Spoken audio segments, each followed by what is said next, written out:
लिए ध्यान लगाने के लिए बोला, तो मुझे लगता है कि ठीक तरह से ध्यान लगाया होगा आप लोगों ने।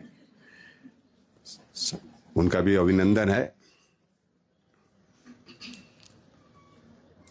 हमारे बीच में माननीय विधायक सुरेंद्र शौरी जी,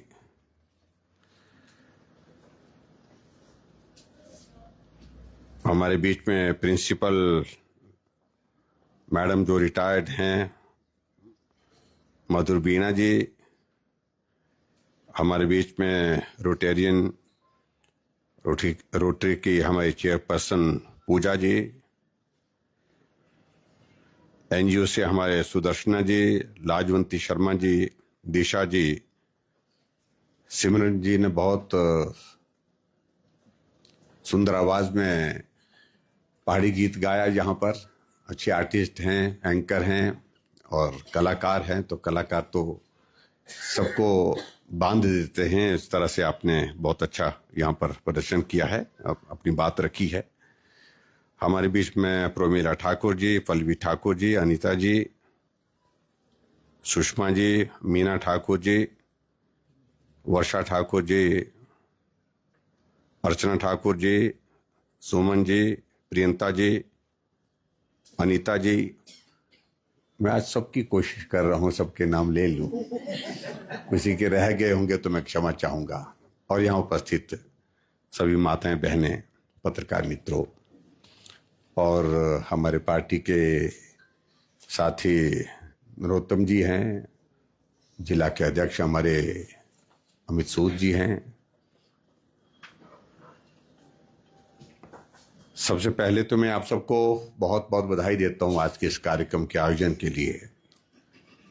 इस आयोजन को आप लोगों ने सफल बनाया। मैं कोशिश कर रहा था कि अच्छा होता कि हम ना बोलते, हम सुनते ही, और महिला ही बोलती, क्योंकि अवसर आज के दिन का, आज के इस कार्यक्रम का इस प्रकार का है। लेकिन एक व्यवस्था के अनुसार जो है, मुझे कहा कि आपको भी बोलना है। और यहां मैं देख रहा हूं कि जिस प्रकार से मंच पर जितनी भी हमारी मातृशक्ति यहां पर उपस्थित है, जिन्होंने अपना वक्तव्य आपके सामने रखा, बहुत अनुभव से परिपूर्ण और बहुत परिपक्वता के साथ, तर्क के साथ, मजबूती के साथ, प्रेरणा देने वाला सबका संबोधन रहा। मैं सबको वंदन करता हूं, सबका आभार व्यक्त करता हूं, सबका धन्यवाद करता हूं।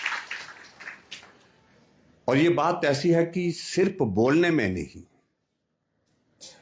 सभी जो मंच पर बैठे हैं वो काम भी करते हैं, और जो काम करते हैं अच्छी तरह से करती है, बेहतर ढंग से करती है।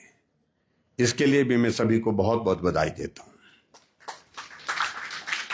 और आज के इस कार्यक्रम में मैं ये भी देख रहा था कि यहां व्यवस्था इस प्रकार से की गई थी कि मैं देख रहा था मंच पर मैं ही था और बाकियों को किनारे बिठा करके रखा है।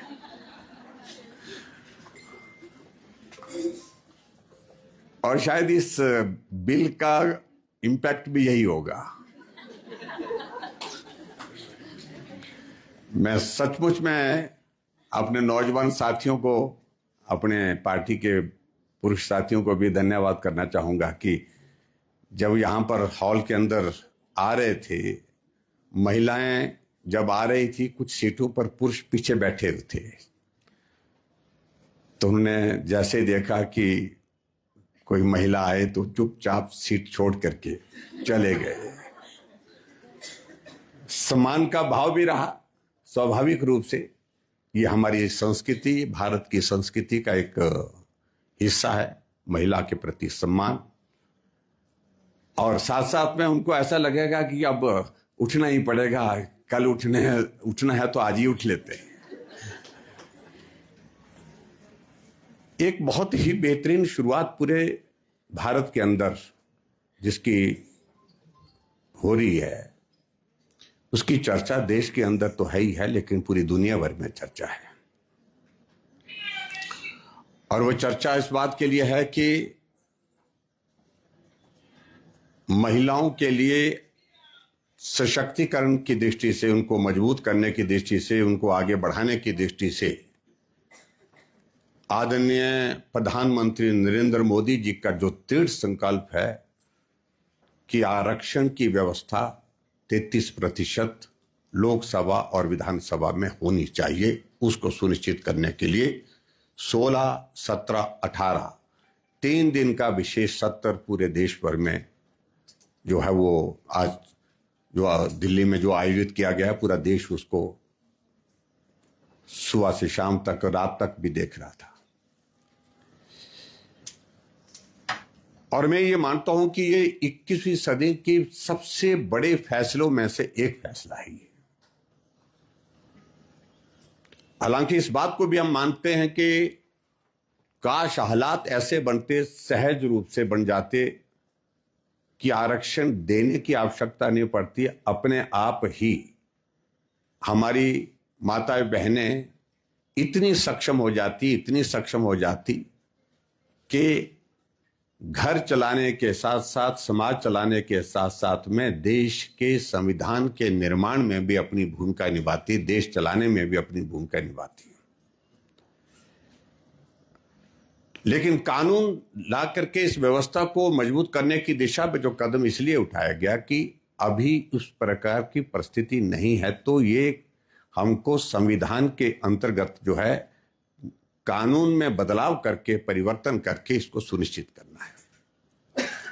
और स्वाभाविक रूप से इससे पहले लगभग 5 बार लोकसभा में महिला आरक्षण पर चर्चा हुई, बिल आया, लेकिन उसके बावजूद पारित नहीं हुआ। यह हम सबका सौभाग्य है कि जब देश को एक मजबूत नेतृत्व मिला नरेंद्र मोदी जी के रूप में, तो बड़े फैसले, कड़े फैसले करने की शुरुआत हुई।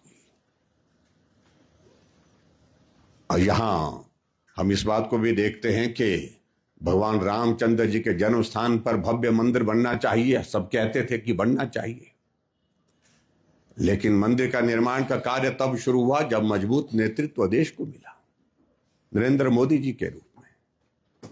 धारा 370 समाप्त होनी चाहिए, सब कहते थे कि होनी चाहिए, लेकिन धारा 370 समाप्त तब हुई जब मजबूत नेतृत्व देश को मिला नरेंद्र मोदी जी के रूप में। हमारा पड़ोस का देश हम पर हमला कर जाता था, यहां आतंकवाद फैलाता था, लेकिन जिस भाषा में उसको जवाब देने की आवश्यकता थी, चाहे वो सर्जिकल स्ट्राइक थी, चाहे वो एयर स्ट्राइक थी, चाहे ऑपरेशन सिंदूर था, ये कब हुआ? जब देश को मजबूत नेतृत्व मिला नरेंद्र मोदी जी के रूप में। पूरे देश को एक उम्मीद है कि अगर आज नहीं हुआ, अब नहीं हुआ, तो ये काम भी आगे फिर होने वाला नहीं है, क्योंकि नेतृत्व पर भरोसा वर्षों के बाद जो है वो स्थापित हुआ है।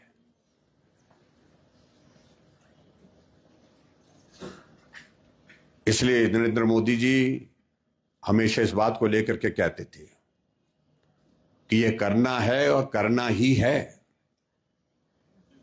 सितंबर 2023 में बिल लाया गया, लोकसभा में पारित हुआ, सबने कहा बहुत अच्छा है। राज्यसभा में बिल आया, पारित हुआ,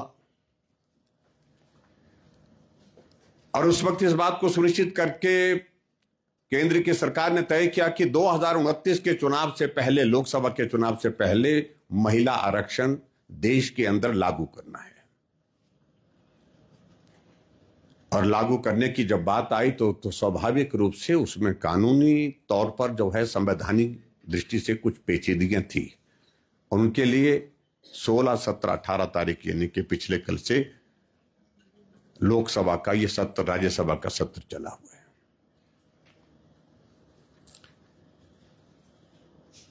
परिस्थितियां अलग तरह की हैं। उस वक्त जब 2023 में ये बिल पारित करके लोकसभा में राज्यसभा में लाया, तो उस वक्त विपक्षी दलों ने एक स्वर में कहा था कि इसको जल्दी लागू करना चाहिए, अभी लागू करना चाहिए।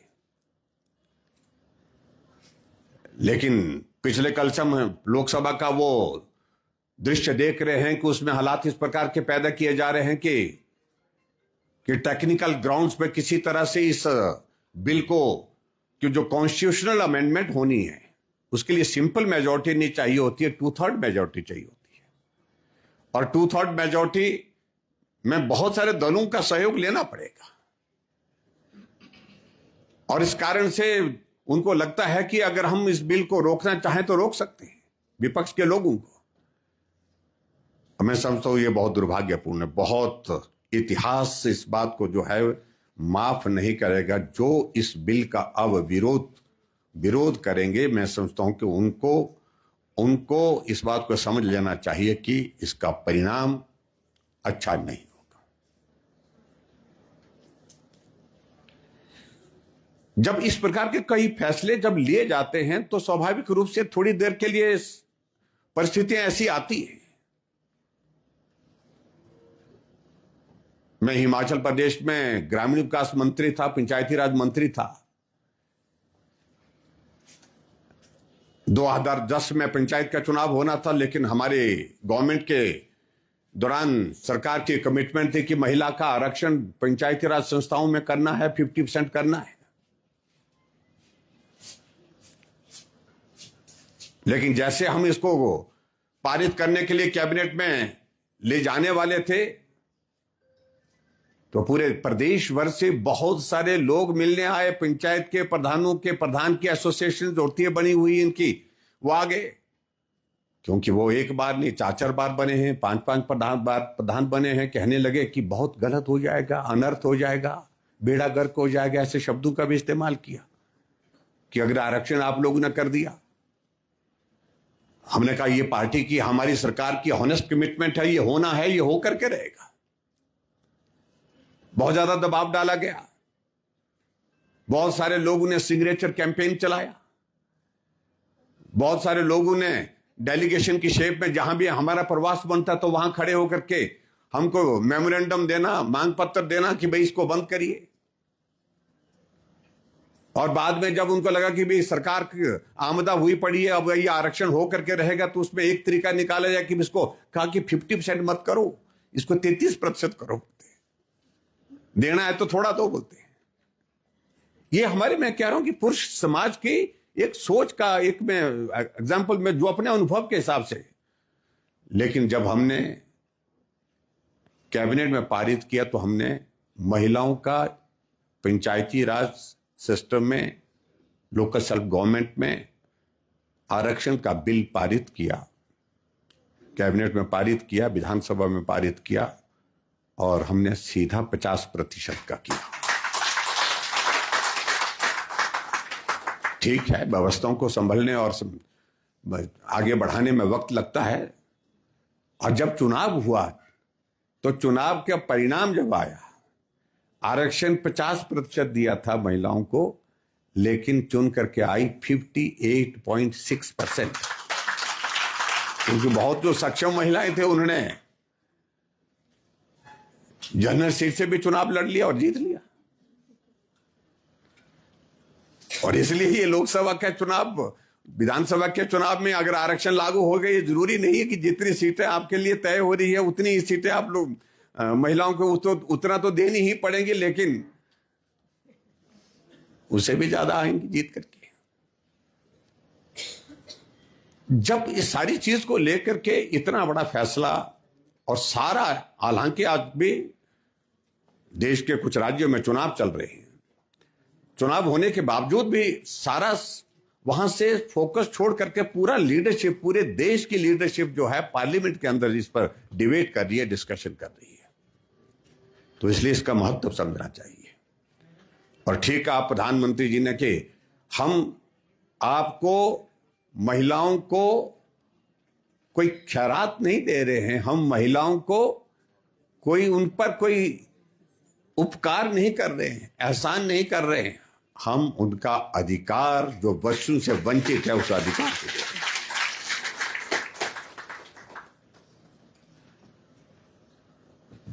अभी हमारे समाज में बहुत सारी चीजें हैं, बेटियों के बारे में हम बेटियों की बात करते हैं तो बहुत चीजों को लेकर के कई बार हमको सोचना पड़ता है। हम बहुत आगे भी निकल गए हैं, लेकिन बहुत आगे जा करके भी जब मुड़ करके पीछे देखते हैं तो हम देखते हैं कि बहुत कुछ ऐसा छूट गया है जो ठीक करने को अभी तक है।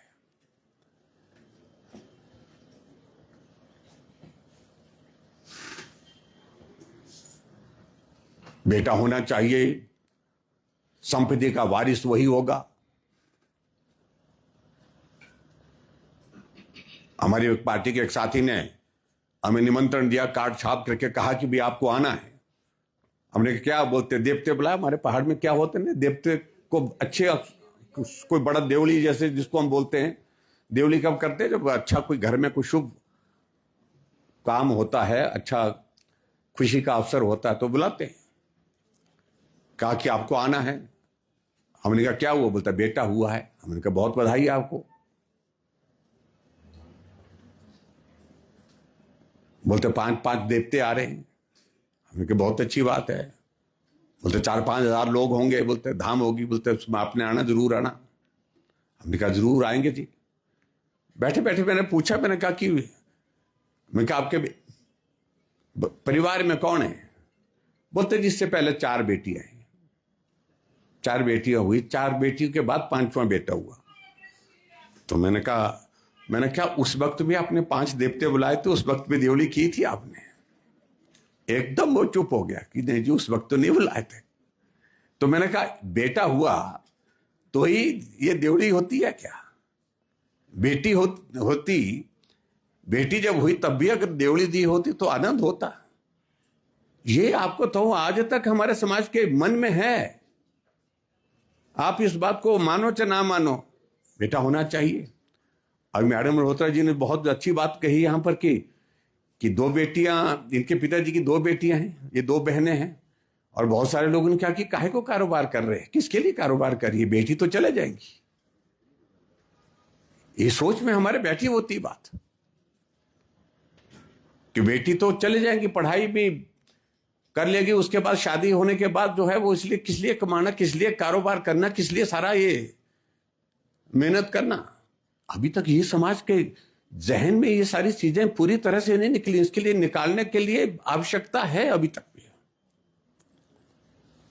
मैं तो स्वयं महसूस करता हूं, मेरी भी 2 बेटियां, और उस वक्त पहली बेटी हुई तो कहने लगे कि कोई बात नहीं, कोई बात नहीं, पहली बेटी है। भाई तुमको क्या परेशानी है जब हमें नहीं है? और जब दूसरी बेटी हुई तो मुझे समझाने लगे नहीं, बेटी बेटी बेटी बेटा बराबर है। भाई आपको क्यों जरूरत पड़ी है समझाने के लिए, जब हम चर्चा ही नहीं कर रहे हैं इस विषय पर? न घर में चर्चा कर रहे हैं, न बाहर चर्चा कर रहे हैं। लेकिन ये समाज के दिमाग में बैठी बात है, इससे बाहर निकलने की आवश्यकता तो आज के दौर में भी महसूस करता हूं मैं। और इसलिए मैं इस बात को कह रहा हूं कि प्रधानमंत्री नरेंद्र मोदी जी ने ये जो फैसला लिया है खासतौर से कि नारी शक्ति वंदन अधिनियम को इसको लागू करके, इसको यानी कि आरक्षण महिलाओं के लिए 33%, आप देश के हर फैसले में आपकी सहभागिता हो। अगर देश में अगर संविधान की दृष्टि से कुछ परिवर्तन करने हैं तो उसमें आपकी सहभागिता हो। देश को चलाने में आपकी सहभागिता हो। और आज देखिए पूरे देश भर में अगर महिलाओं की अगर पॉपुलेशन प्रोपोर्शन का अगर हम जिक्र करें तो लेकिन 48.56% के लगभग महिलाओं का, लगभग 50% ऑफ द टोटल पॉपुलेशन महिलाओं का है। उनके बिना ना घर चल सकता है, ना समाज चल सकता है, ना सरकार चल सकती है। तो इसलिए इस सशक्तिकरण की आवश्यकता है। और पिछले कुछ अरसे से हम देख रहे हैं कि आप देख रहे होंगे कि राजनीतिक क्षेत्र में जब भी चुनाव आता है तो सबका फोकस, सभी पॉलिटिकल पार्टीज का फोकस क्या होता है? महिलाओं का वोट कैसे लिया जाए। कुछ 1500 की गारंटी देते हैं फिर, जो एक स्वस्थ परंपरा नहीं है। क्यों देते? पुरुषों को नहीं क्यों नहीं दिया? पुरुष तो है ही है, लेकिन कि महिलाओं को वोट लेना है भाई। एक आप में डिवीजन क्रिएट करना, यानी कि एक इस तरह का। और ये प्रचलन आपको तो में एक दल में नहीं, बहुत सारे दलों में, और एक राज्य में नहीं, बहुत सारे राज्यों में शुरू होते होते कहां पहुंचा। जब मैं मुख्यमंत्री था तो उस वक्त मेरे सामने भी इस बात को लेकर कहा कि भाई यार उन्होंने गारंटी दे दी, बोलते आप भी दे दो। मैंने कहा गारंटी देने की आवश्यकता नहीं, उनको सशक्त करने की आवश्यकता है। हम लालच दे करके, प्रलोभन दे करके नहीं, मातृशक्ति का आशीर्वाद चाहिए, उनका सहयोग चाहिए, उनका समर्थन चाहिए। और वह प्रलोभन दे करके, लालच दे करके नहीं हो सकता है। इस बात को लेकर के हमने फैसला किया। हालांकि एक बार चर्चा बढ़ते बढ़ते यहां तक पहुंच गई थी कि कर देते हैं, अगर वो 1500 दे रहे तो हम 2000 दे देते हैं, हम 2500 देते हैं। हमने कहा नहीं देंगे भाई, फैसला लिया, परिणाम जो होना था हो गया, कोई बात नहीं, लेकिन एक फैसला तो था। और मुझे मालूम नहीं जिन जो सत्ता में है उनको इसका लाभ हुआ कि नहीं हुआ, लेकिन आजकल वो चेहरा छुपाते फिर रहे हैं। बोल रखा है लेकिन देने की स्थिति नहीं बन पा रही है। जब देने की स्थिति नहीं बन पा रही है तो बोलना नहीं चाहिए था। तो ये एक बहुत बड़ा, इस सारे इससे बाहर निकालने के लिए इस अधिनियम की, इस अमेंडमेंट की, कॉन्स्टिट्यूशनल अमेंडमेंट की बहुत बड़ी कंट्रीब्यूशन होगी, बहुत बड़ा योगदान होगा। उस दृष्टि से बहुत महत्वपूर्ण है। हालांकि जो परिस्थिति मैं देख रहा था पिछले कल, मैं काफी देर तक उस डिस्कशन को भी देखता रहा, चलते हुए गाड़ी में भी सुनता रहा। जो विपक्ष के लोग जो इस बिल को वहां रोकने की कोशिश कर रहे हैं, जो सहयोग नहीं देना चाह रहे हैं, तर्क नहीं है उनकी बातों में। अब क्या डाल दिया उसमें कि सेंसस पहला होना चाहिए, उसके बाद डिलिमिटेशन होना चाहिए। अभी तक जो हमारा एक्ट है उसमें जो डिलिमिटेशन का है, उसमें क्या है कि सेंसस पहले है, डिलिमिटेशन बाद में होगा। इसी प्रोविजन को बदलने के लिए कि सेंसस में समय लगेगा, और सेंसस में समय लगेगा तो 2029 तक हम इस डिलिमिटेशन के प्रोसेस को कंप्लीट नहीं कर पाएंगे, और इस कारण से आरक्षण का जो बिल पारित हुआ है लोकसभा राज्यसभा में, उसको हम लागू नहीं कर पाएंगे। सिंपल बात है। क्योंकि अब की बार कास्ट सेंसस का जिक्र कर रहे थे हमारे विपक्षी के दल, वो कास्ट सेंसस का प्रोसेस शुरू हो चुका है, लेकिन इस टेक्निकल ग्राउंड्स पर इसको रोकना और कहा कि अनुसूचित जाति के लिए, ट्राइबल के लिए, वो तो उनका लिए आरक्षण है, लेकिन ओबीसी के लिए आरक्षण की व्यवस्था होनी चाहिए, इस बात को लेकर के उनको टारगेट बना करके किसी ना किसी तरह से बाधा उत्पन्न करनी। और यहां तक कि कुछ दल तो ये कहने लगे कि आरक्षण जो है मुस्लिम के लिए अलग से होना चाहिए, मुस्लिम महिलाओं के लिए अलग से होना चाहिए।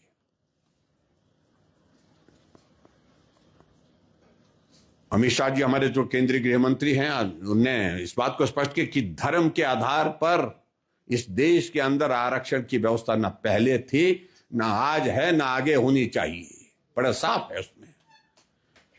ये देश को बहुत बुरी तरह से बर्बाद तबाह करेंगी चीजें। तो इसलिए हमारी पार्टी की ओर से तो कार्यक्रम का आयोजन करने के लिए ये बोला कि वे मंच पर जो है उन लोगों को बैठने का, बोलने का अवसर देना चाहिए जो समाज में एक्टिव होकर के, सक्रिय होकर के जो है महिला सशक्तिकरण की प्रतिमूर्ति हैं, यानी कि उनके लिए काम कर रही है, व्यवहारिक रूप से उनकी पहचान बनी है। इसलिए आज मंच पर जो बैठे हैं वो प्रतिनिधित्व करते हैं उस शक्ति का, उस नारी शक्ति का, जो अलग अलग फील्ड में समाज के लिए काम कर रहे हैं, अपना योगदान दे रहे हैं। मैं सभी को यहाँ प्रणाम करता हूँ, सबको मैं बहुत बहुत बधाई देता हूँ, बहुत बेहतर ढंग से, क्योंकि बातें तो बहुत हैं जो इसमें बिल से रिलेटेड हैं, टेक्निकल हैं, मैं उन सारी चीज़ों में डिटेल, लेकिन मोटे तौर पर हमने जो स्पिरिट इस नारी शक्ति का जो हमने आप सबके सामने जो वंदन अधिनियम जो है इसके बारे में जो बात कहनी थी वो आपने कहने की कोशिश की है। और मैं उम्मीद करता हूं अभी भी जो हमारी दूसरे राजनीतिक दल हैं लोकसभा में, राज्यसभा में, वो सब लोग जो है वो समर्थन करेंगे और ये बिल पारित होगा। और बिल पारित होगा तो निश्चित रूप से पूरे देश के राजनीतिक परिदृश्य में सामाजिक परिदृश्य में बहुत बड़ा परिवर्तन आएगा, बहुत बड़ा अंतर आएगा। और ये बात सही कही कि नारी क्या नहीं कर सकती है। यहां पर मैं देख रहा था जो बेटी उनका यहां पर अपना कारोबार कर रही हैं, अपना काम कर रही है, यानी कि महिलाएं जिस फील्ड में भी हैं वो बहुत बेहतर कर रही है, पुरुषों से बेहतर कर रही है, कम नहीं कर रही है। आजकल हर क्षेत्र में दुनिया में प्रधानमंत्री जी ने कहा कि अगर पायलट की संख्या अगर हम इसमें परसेंटेज के हिसाब से, प्रतिशत के हिसाब से, पॉपुलेशन के प्रोपोर्शन के हिसाब से अगर हम देखें तो भारत नंबर 1 पर है पायलट में। महिला पायलट जहाज को उड़ा रहे, आप जहाज में बैठते हैं तो वहां से जो है वो कॉकपिट से आप आवाज सुन सकते हैं उनकी, महिलाएं चला रही है, आप सुरक्षित उनके हाथों में। जबकि जब उड़ान भरता तो आदमी भगवान के हाथ में ही होता है और पायलट के रूप में वो भगवान होता है, उनके हाथ में होता है। तो इसलिए ये बहुत सारी चीजों को लेकर के हम अपनी बात कह सकते हैं और मैं उम्मीद करता हूं कि अच्छा होगा, बहुत अच्छा होगा और खासतौर से आपके लिए बहुत अच्छा होगा, जिसको बोल सकते हैं कि अच्छा वक्त आने वाला है। और वो ना सोचें कि भी आपके लिए कोई खराब वक्त आ रहा है, ये अच्छा वक्त इनके लिए आ रहा तो हमारे लिए भी अच्छा होगा। इतना ही है ना कि अभी आप ड्राइंग रूम में बैठे होते हैं, लोगों से मिल रहे होते हैं, हमारे विधायक श्रीमान जी तो परिवार के सदस्य को कहते हैं कि आइए पानी लाइए, आए हैं ना लोग मिलने। उसके बाद थोड़ा सा बदलाव आएगा, उस बदलाव के लिए भी हमको तैयार रहना चाहिए, आखिर काम ही करना है। आवाज आएगी, आपको आएगी आवाज फिर। तो मैं कई मजाक में कर रहा हूं, लेकिन अच्छा है, सबके लिए अच्छा है। मैं अभिनंदन करता हूं, स्वागत करता हूं इस आदरणीय प्रधानमंत्री जी के इस दृढ़ संकल्प का। हम इसमें उनके साथ चट्टान की तरह खड़े हैं, मजबूती के साथ खड़े हैं। आओ इस काम को पूरा करने के लिए हम देवी देवताओं से प्रार्थना करें और आने वाले समय में महिला सशक्तिकरण का एक ये दौर जो है वो इतिहास का बहुत बड़ा फैसला जो लंबे समय तक गया, जब तक दुनिया रहेगी तब तक रहेगा। इतनी बात कहते हुए आप सब आए, बहुत बहुत अभिनंदन, बहुत बहुत धन्यवाद। और बिजली नहीं गई, कुल्लू जाकर के यही यहाँ कई बार आए हम, बिजली चले जाती है, तो अब की बार आज जो है पावर कट नहीं लगा, तो इसके लिए भी उन साथियों का भी धन्यवाद करता हूँ। आजकल हम सत्ता में नहीं है, विपक्ष में हैं, तो बहुत जगह ऐसा होता है जब हम माइक पर पहुंचते हैं तब बिजली चले जाती है, क्योंकि स्विच उनके हाथ में है। तो इसलिए, लेकिन बात चलती रहेगी, कोई बात नहीं। बहुत बहुत धन्यवाद, नमस्कार सबको और बहुत शुभकामनाएं, धन्यवाद, थैंक यू।